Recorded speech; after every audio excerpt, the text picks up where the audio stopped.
연일 무더위가 계속되고 있습니다. 주일 전에 오신 모든 성도님들 환영하고 또 축복합니다. 오늘은 하나되는 교회 네 번째 시간 마태복음 24장의 말씀을 통해서 천국복음으로 하나되는 교회라는 제목으로 말씀의 은혜 나누도록 하겠습니다. 7월 한 달 동안에 우리 하나되는 교회 네 번에 걸쳐서 지금 말씀을 나누고 있는데요. 첫 번째가 차이와 분열을 넘어서 하나 되는 교회, 두 번째가 용서와 긍휼로 하나 되는 교회, 세 번째가 우리 지난주에 나누었죠. 풍성함으로 하나 되는 교회라는 제목으로 나누었고, 오늘은 마지막 주제로 천국 복음으로 하나 되는 교회라는 주제로 함께 말씀의 은혜 나누도록 하겠습니다.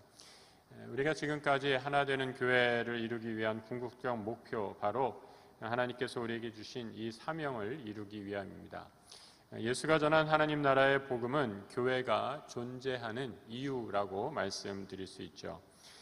여러분, 교회의 구조는 참 특이한 구조이다라고 이렇게 말씀드릴 수 있습니다. 교회의 구조는 이중적이기 때문에 그래요.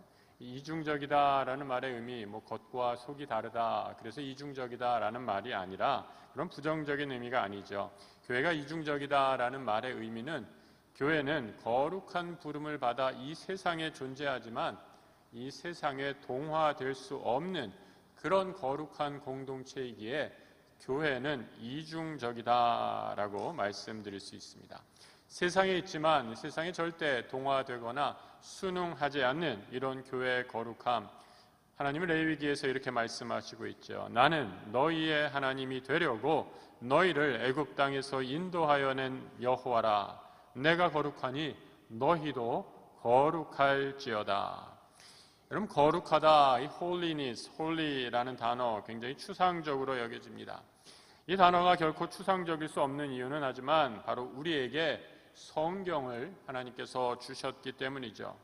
성경은 하나님이 말씀하신 거룩함의 의미가 무엇인지 너무나 잘 보여주고 있습니다. 구약의 율법으로, 선지자들로, 예언자들의 말씀을 통해서, 또 신약에서는 예수 그리스도의 복음으로, 바울이 수많은 서신을 통해서 하나님 나라 백성이 살아가는 거룩함의 모습이 무엇인지 아주 구체적으로 말씀해 주고 계시죠. 하나님이 이스라엘 백성에게 주시는 레위기 18장의 말씀 읽어보면 이렇게 됩니다. 너희는 너희가 거주하던 애굽 땅의 풍속을 따르지 말며 내가 너희를 인도할 가나안 땅의 풍속과 규례도 행하지 말고 너희는 내 법도를 따르며 내 규례를 지켜 그대로 행하라. 나는 너희의 하나님 여호와이니라. 너희는 내 규례와 법도를 지키라. 사람이 이를 행하면 그로 말미암아 살리라. 나는 여호와니라. 이 땅에 살아가는 교회의 모습, 하나님 백성의 모습, 바로 하나님 나라, 그 말씀, 규례와 법도를 살아가는 것으로 결정된다는 아주 강력한 말씀이죠. 세상과 절대 타협하지 말고 세상 속에 살아가나 순응하지 말라는 말씀입니다. 하지만 이스라엘의 역사는 시간이 지나면서 하나님 나라, 이 생명의 말씀을 지키지 못한 배교와 배신, 또 불순종의 역사인 것을 보게 됩니다. 이방 문화에 동화됐고 죄와 하나님을 떠난 삶이 이어지게 됐죠.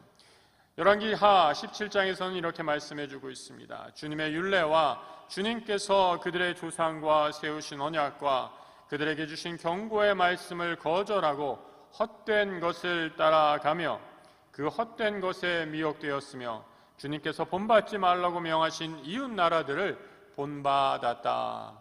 세상 안에, 세상 속에 살아가지만 순응되지 말아야 할 교회의 거룩함의 모습을 다 잊어버리고 세상 속에 그저 아무런 구별되는 모습을 보여주지 못한, 거룩함에 이르지 못한 이스라엘 백성의 죄를 그대로 보여주고 있습니다. 이스라엘의 범죄, 타락, 바로 인간의 깊은 죄성을 그대로 드러내주는 대목이죠. 이 죄의 깊은 뿌리는 인간의 힘으로 해결할 수 없었기에 그래서 하나님은 예수 그리스도의 보혈의 피로 우리를 모든 죄에서 구원하시고 그 피값 위에 교회를 세우신 것입니다. 그래서 바울은 교회를 가리켜서 그리스도의 피로 사신 교회 이렇게 말하죠. 세상의 거룩한 공동체인 교회는 로마서 12장의 말씀처럼 이 세대를 본받지 말고 그래서 마음을 새롭게 함으로 변화를 받아 하나님이 선하시고 기뻐하시고 온전하신 뜻이 무엇인지를 항상 분별해야만 합니다.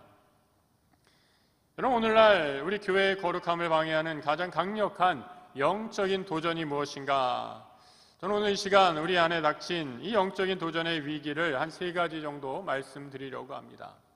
이거보다 더 훨씬 열거하자면 많이 있겠지만 가장 긴급히 우선적으로 닥친 문제를 한번 생각해보고 이 시대, 우리 시대의 교회 공동체가 닥친 위기를 우리가 어떻게 극복할 수 있을까 생각해 보려고 합니다. 왜냐하면 이 문제를 우리가 잘 극복하느냐 못하느냐에 따라 오늘 말씀해 주신 것처럼 천국 복음이 이 땅의 끝까지 전하는 사명을 우리 교회가 잘 감당할 수 있을지 없을지가 결정되기 때문이죠. 첫 번째로 다원주의의 도전이다라고 이렇게 말씀드릴 수 있습니다. 여러분, 오늘날 우리 교회가 직면한 첫 번째 위기는 다원주의의 도전입니다.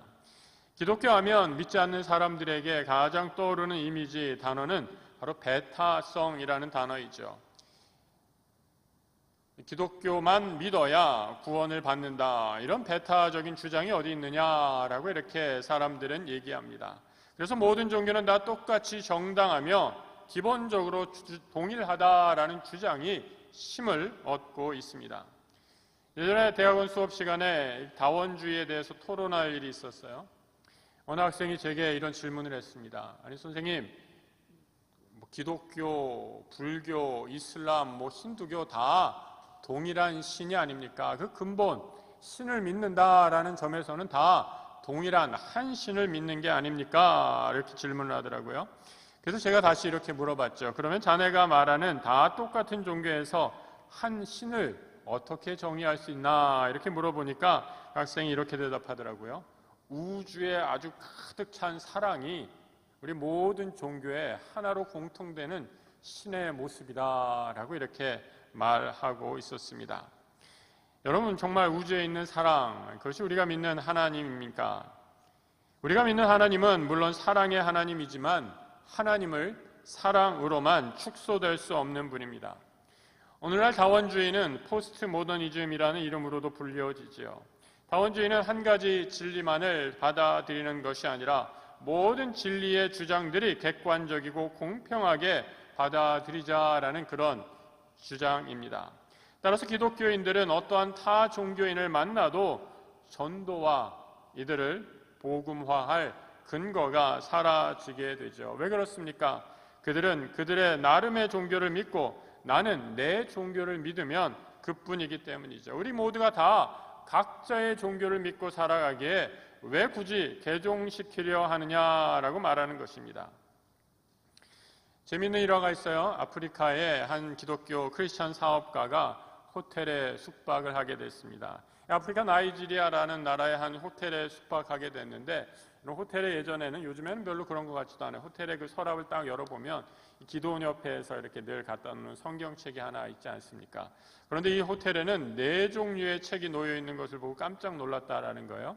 개신교를 위한 성경책이 있었고, 카톨릭 성도들을 위한 매일의 예전 공동 기도문이 있었고, 무슬림을 위한 코란이 있었고, 여기에 또 하나 더 나아가서 여호와의 증인을 위해서 여호와의 증인이 발행하는 그 잡지 있죠. 워치타워라는 그런 잡지가 호텔 안에 있었다라는 겁니다. 오늘날 우리 시대의 종교 다원주의가 어떤 모습인지를 보여주는 일례라고 생각합니다. 우리는 이런 종교 다원주의 속에서 수많은 다른 종교인들을 만나게 됩니다. 여러분, 이들을 만나게 될 때 내가 가진 신앙, 우리 기독교의 진리의 복음을 교만하거나 거만한 태도로 그 우월성을 드러내려고 전도해서는 결코 바람직하지 않죠. 오히려 겸손하게 하나님이 참 진리 되신 주님이 우리 삶 가운데 어떻게 역사하시는가를 겸손하게 증거하는 것이 필요합니다. 저희 집 막내가 6살짜리 꼬마인데 얼마 전에 유치원에서 하나님이 있냐 없냐를 가지고 친구와 싸웠어요. 그래서 그 선생님이 그 얘기를 다 들려주셨는데 자초지정이 이놈의 친구, 우리 막내놈의 친구가 하나님이 없다. 누가 그래? 그러니까 우리 아빠가 그랬어. 이랬다는 거예요. 그러니까 이놈이 듣고 있다가 화가 나가지고 우리 아빠가 목사님이야 이러면서 하나님이 있어. 그리고 나는 죽은 다음에 천국에 가서 우리 할아버지를 만날 거야. 그러니까 이놈이 가만히 아니야. 그래도 하나님은 없어. 그리고 막 이렇게 왔다 갔다 하다가 우리 막내놈이 더 화가 나서 맨 마지막에 안 해야 될 말을 했어요. 너 하나님 안 믿으면 지옥 가! 그래가지고 이놈이 막 화가 나가지고 걔가 또 집에 가서 부모님에게 얘기해가지고 왔다 갔다 하면서 일의 자초지종이 저희까지 알려지게 됐습니다. 이 지옥 간다라고 이렇게 얘기해서 그 친구 전도하기도 힘들까봐 걱정되기도 합니다. 여러분, 우리가 천국과 지옥, 하나님께서 우리에게 분명히 말씀하신 거지만 하나님의 복음의 말씀을 전할 때 지혜로운 태도가 필요하죠. 인도의 성자라고 하는 선다싱이라는 사람이 있었어요. 원래 신주교 귀족 가문에서 태어나고 자라났습니다. 그러다가 15살에 티벳의 한 산에 올라갔다가 산에서 길을 잃어서 죽을 고비를 맞게 되죠. 그때 예수 그리스도를 만나는 체험을 하고 그리스도인, 기독교로 개종을 하게 됩니다.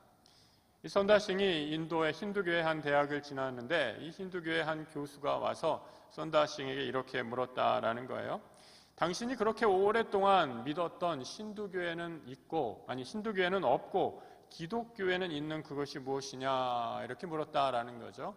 그래서 선다싱이 이렇게 대답했답니다. 나에게는 예수 그리스도가 있습니다. 이 대답을 듣자 그 교수가 다시 한번 질문하겠다는 거죠. 아니 그래, 당신 내가 예수 믿는 건 알겠는데 기독교에는 없는데 힌두교에는 없는데 이 기독교에만 있는 그 특별한 교리가, 그 가르침이 무엇이냐 이렇게 다시 물었다라는 거죠. 그 질문에 대해 선다싱이 다시 이렇게 대답했다는 거죠. 기독교에만 있는 내가 발견한 그 특별한 것, 그것이 바로 예수 그리스도입니다라는 겁니다. 여러분, 우리가 믿는 예수님, 예수 그리스도, 여러 진리 중에 하나가 결코 아닙니다. 전능하신 하나님이 인간의 몸을 입고 이 땅에 오신 유일한 참 하나님, 참 인간이신 예수 그리스도, 그 생명을 믿는 종교가 우리가 믿는 기독교입니다.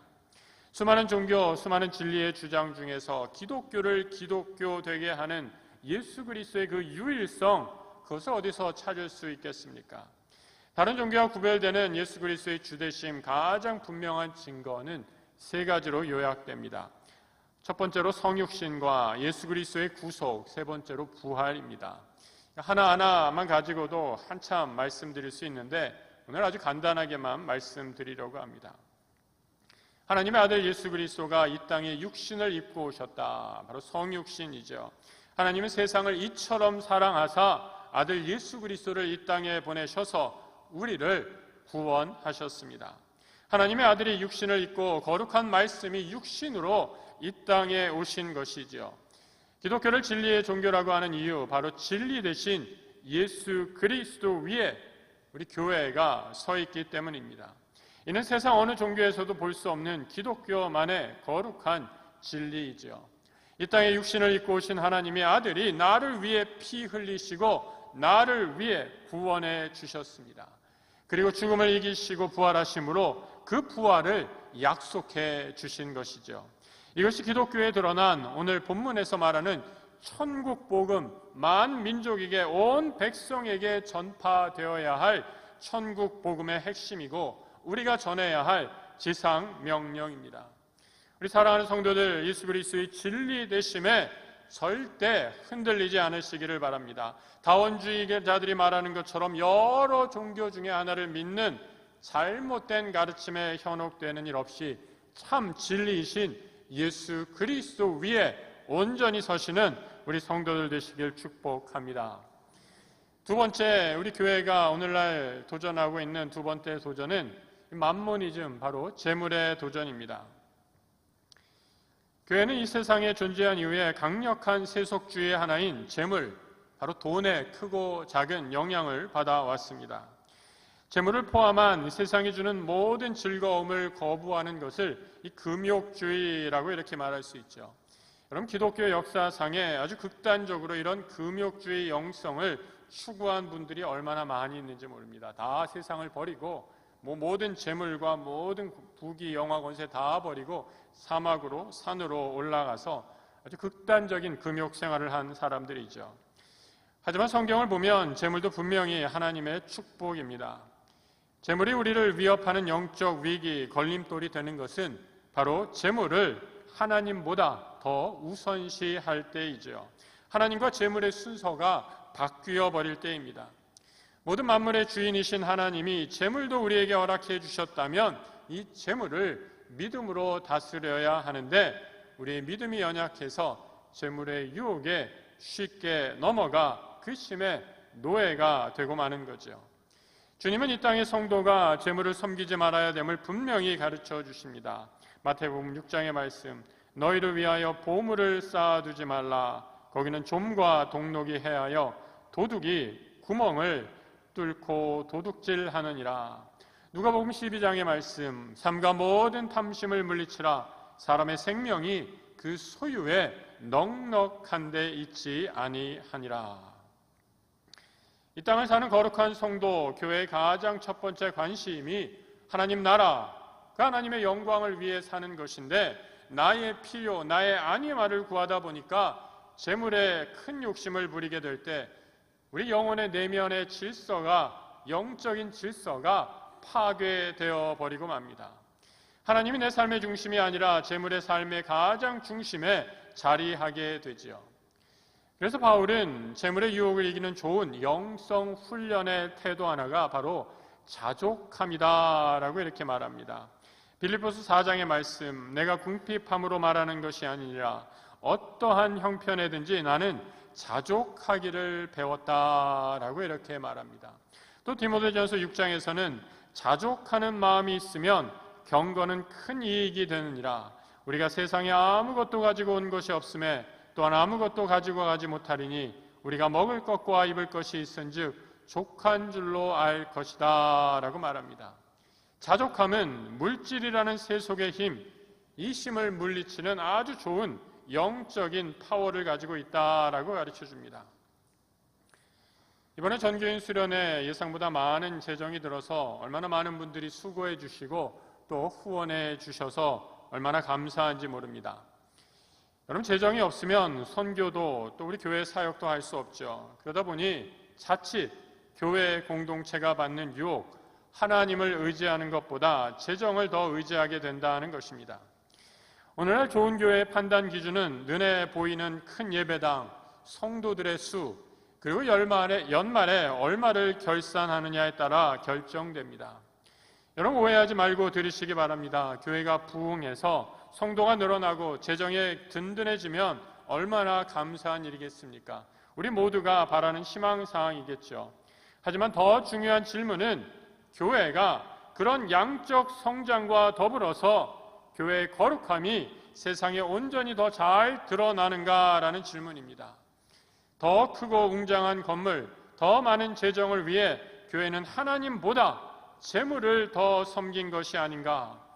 그래서 큰 교회는 이전보다 훨씬 더 많아졌는데 교회 공동체가 세상에 보여주어야 할 거룩함의 영향력은 오히려 축소된 것이 아닌지 진지하게 아주 깊이 반성해 보아야 합니다. 재물의 유혹에 넘어가 교회가 거룩함을 상실하는 일이 없도록 그래서 우리는 끊임없이 깨어 기도해야만 합니다. 미국의 한 젊은이가 길을 가다가 $5짜리 지폐를 하나 주웠어요. 여러분, $5, 우리 돈으로 대략 환산해 보면 한 5,000원, 많으면 한 6,000원 정도 될 것 같네요. 이게 웬 횡재냐라고 하면서 이 청년이 그 뒤로부터 땅에 떨어진 돈만 주우려고 이렇게 고개를 숙이고 땅만 보고 다녔다라는 거죠. 얼마를 오래 그렇게 땅에 있는 것을 줍기 시작했는지 10수년간 땅에 있는 것만 주웠는데 땅에서 준 버튼 단추가 29,516개. 엄청난 숫자죠. 네. 작은 핀이 54,172개. 그리고 그토록 바랬던 돈을 찾은 건 동전 12센트입니다. 그리고 이제 노년이 돼서 남은 것 굽은 거북목과 휘어진 허리였어요. 맨 평생을 땅만 보다가 그렇게 된 거죠. 땅을 보다가 눈을 들어 하늘을 보지 못한 것입니다. 땅만 바라보다가 하늘과 별과 새와 아름다운 나무와 꽃, 세상의 풍요로움을 다 놓쳐버리고 말았죠. 성도 여러분, 우리가 쌓는 보물은 이 땅에 있는 것이 아니죠. 하늘에 있다는 것을 꼭 잊지 마시기 바랍니다. 교회 공동체가 거룩함을 상실하게 되면 돈 주려고 평생을 땅만 보고 살아가는 이 어리석은 청년과 무슨 차이가 있겠습니까? 하늘의 보물을 쌓는 거룩한 공동체 되기를 주의 이름으로 축복합니다. 세 번째, 이 시대에 교회가 직면한 영적인 위기는 바로 도덕적 상대주의의 도전이다라고 말씀드릴 수 있습니다. 이 도덕적인 상대주의, 여러분 어떻게 정의할 수 있을까요? 이 미국의 윤리학자이면서 철학자인 아브라함 에벨이라는 말이 도덕적 상대주의를 이렇게 표현했어요. 한번 잘 들어보시기 바랍니다. 모든 것이 당신이 어디에 있는지 누구인지에 달렸습니다. 모든 것이 당신이 무엇을 느끼는지 어떻게 느끼는지에 달렸습니다. 모든 것이 당신이 무엇을 기뻐하는지 무엇을 칭찬하는지에 달렸습니다. 오늘은 옳은 것이 내일은 틀리게 되지요. 프랑스에서 기쁨이 되는 것이 영국에서는 슬픔입니다. 모든 것이 내가 어떻게 보느냐에 따라 달라지지요. 로마에서는 로마인들이 하는 대로 따라야 합니다. 입맛이 서로 일치한다면 당신은 도덕성이 있는 사람입니다. 하지만 서로의 취향이 충돌한다면 이는 그저 서로 다를 뿐입니다. 오늘의 도덕적 상대주의의 모습을 잘 보여주는 그런 글귀가 아닌가 생각합니다. 여러분, 이것도 옳고 저것도 옳고 그 가장 중요한 판단 기준, 다른 무엇이 아니라 바로 내가 느끼고 생각하는 대로 그것이 기준이고 진리다라는 거죠. 여러분, 오늘날 도덕적 상대주의의 영역이 바로 가장 잘 드러나는 부분이 바로 성입니다. 기독교는 남성과 여성의 결혼을 통한 가정의 축복을 가르쳐 왔습니다.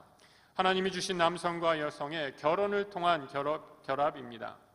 하지만 요즘 서구에서 동성애는 이성 간의 결합 외에 또 다른 선택의 문제로 받아들여지고 있고 우리나라에서도 이 동성애 이슈가 점점 가열되고 있습니다. 저는 동성애 문제를 성적 소수자의 인권의 문제로 보지 않습니다. 동성애는 도덕적 상대주의의 결과라고 진단합니다. 도덕적 상대주의는 무엇인가? 한마디로 기준이 무너져 버렸다라는 거죠. 성경의 권위를 따를 필요가 없다는 것입니다. 나의 성적 선택은 철저한 내 자유이고 이것을 어떤 일이 있어도 포기하거나 양도할 수 없다는 아주 위험한 발상인 거죠. 교회의 거룩함의 중요한 요소는 말씀에 대한 순종입니다. 세상의 풍조를 따르기보다 하나님의 말씀에 순종하는 것이죠. 만약 우리가 복종해야 할 도덕적 기준이 주어지지 않는다면 순종을 요구하는 것 자체가 불가능하고 무의미해집니다. 따라서 순종은 절대적인 가치를 인정하는 것이 선행되어야 합니다. 요한복음 14장 21절의 말씀을 같이 한번 읽어보겠습니다. 나의 계명을 지키는 자라야 나를 사랑하는 자니 나를 사랑하는 자는 내 아버지께 사랑을 받을 것이요 나도 그를 사랑하여 그에게 나를 나타내리라. 하나님의 사랑, 예수의 사랑은 결코 추상적인 입술의 고백으로 드러나지 않습니다.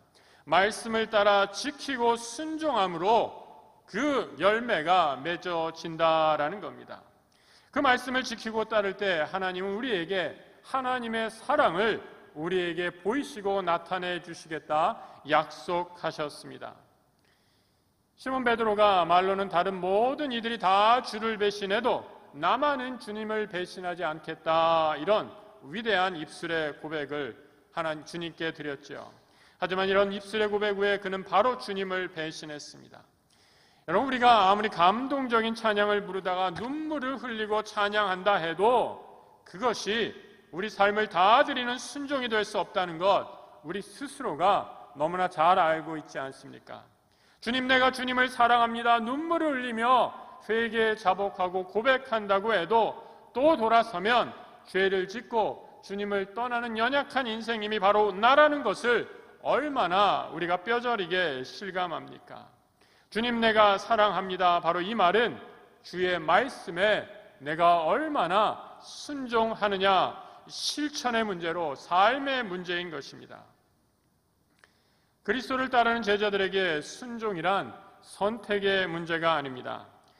주님은 제자들에게 발을 씻어주시죠. 너희는 나를 주요 또 선생님이라 부르는구나. 그렇다 나는 너희의 이름대로 그런 주님, 선생님이라는 이름에 합당한 자이다 라고 말씀하시면서 요한복음 13장에서 이렇게 말씀해 주죠. 같이 한번 읽어보겠습니다.